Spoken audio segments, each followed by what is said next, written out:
This audio reading is taken from the book Words of Wisdom for Daily Life by Charles Spurgeon.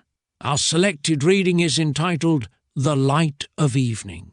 If our sun do not go down ere it be noon, we may all of us expect to have an evening time of life.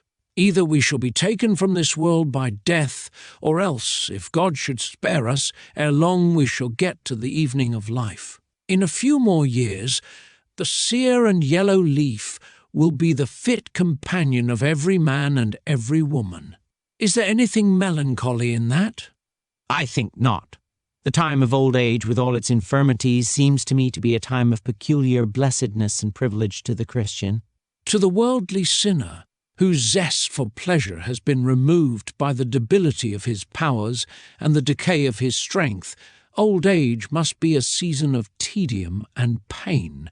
But to the veteran soldier of the cross, old age must assuredly be a time of great joy and blessedness.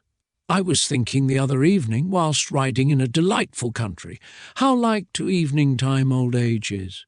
The sun of hot care has gone down, that sun which shone upon that early piety of ours, which had not much depth of root, and which scorched it so that it died. That sun which scorched our next true godliness, and often made it well nigh wither, and would have withered it, had it not been planted by the rivers of water, that sun is now set. The good old man has no particular care now in all the world. He says to business, to the hum and noise and strife of the age in which he lives, "Thou art naught to me. To make my calling and election sure, to hold firmly this my confidence, and wait until my change comes. This is all my employment. With all your worldly pleasures and cares I have no connection." The toil of his life is all done. He has no more now to be sweating and toiling. As he had in his youth and manhood, his family have grown up and are no more dependent upon him. It may be God has blessed him, and he has sufficient for the wants of his old age, or it may be that in some rustic almshouse he breathes out the last few years of his existence. How calm and quiet! Like the labourer who, when he returns from the field at evening time, casts himself upon his couch, so does the old man rest from his labours. And at evening time we gather into families, the fire is kindled, the curtains are drawn, and we sit around the family fire, to think no more of the things of the great rumbling world. And even so, in old age, the family, and not the world, is the engrossing topic. Did you ever notice how venerable grandsires, when they write a letter, fill it full of intelligence concerning their children? John is well, Mary is ill, all our family are in health. Very likely some business friend writes to say stocks are down or the rate of interest is raised, but you never find that in any good old man's letters. He writes about his family, his lately married daughters, and all that. Just what we do at evening time. We only think of the family circle and forget the world.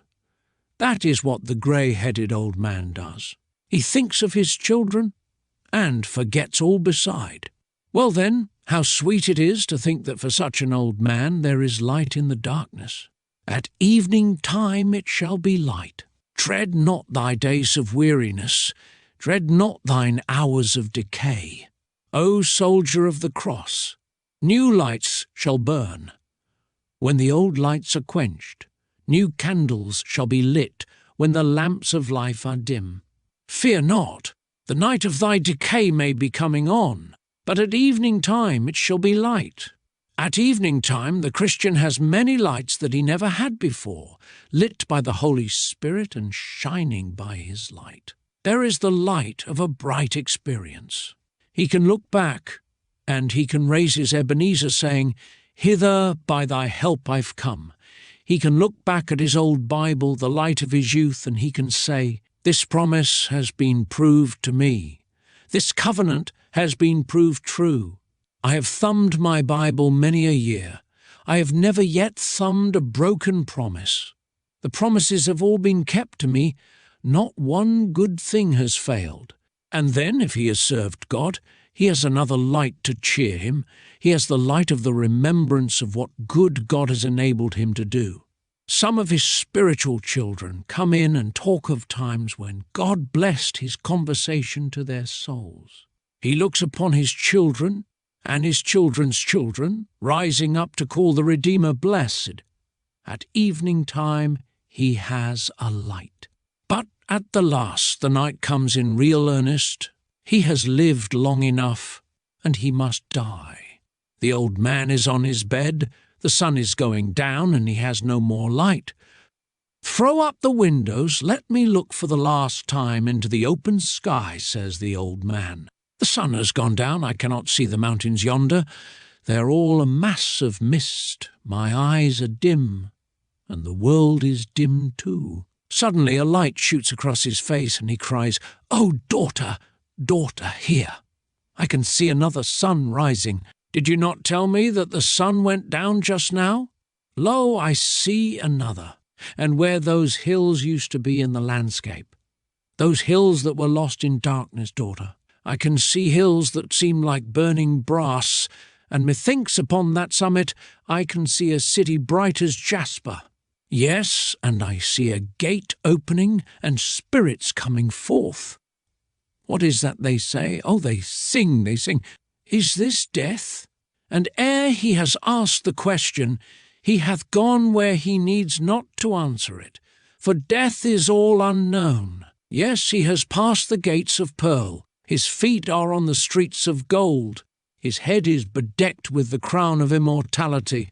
The palm branch of eternal victory is in his hand. God hath accepted him in the beloved. This concludes our reading. Thank you for listening.